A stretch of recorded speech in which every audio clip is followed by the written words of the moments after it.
پاکستان میں جو قبضہ مافیا پھیلتے گئے ہیں، بڑھتے گئے ہیں، اس کی بہت بڑی وجہ یہ ہے کہ یہ قبضہ مافیا کے پیچھے سیاسی رہنما، بڑے بڑے پولیٹیشنز، بلکہ پولیٹیشنز خود قبضہ مافیا کا حصہ بن چکے ہیں، وہ خود زمینیں قبضہ کرتے ہیں۔ اور یہ قبضہ مافیا چل سکتا ہی نہیں ہے جب تک ان کی پشت کے اوپر گورنمنٹ نہ کھڑی ہو۔ کھوکھر پیلس گرایا گیا اور مریم نواز وہاں پہنچ کے کھڑی ہو کے انہوں نے بڑی اس کی حوصلہ افزائی کی، ایک قبضہ مافیا کی۔ اس سے کیا چیز سامنے آتی ہے؟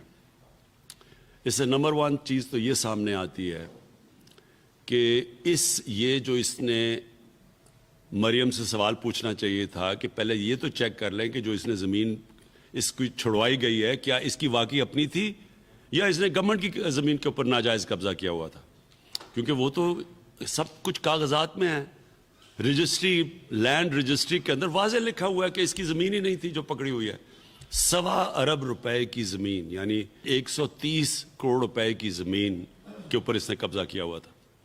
اور وہ ملک کی جو اپنے آپ کو فیوچر لیڈر کہتی ہیں اور ایک کرپٹ آدمی جو کہ ملک سے فرار ہوا پیسے چوری کر کے، اس کی بیٹی اس کی حمایت کر رہی ہے جس نے 1.25 ارب روپے کی گورنمنٹ زمین کے اوپر قبضہ کیا ہوا تھا۔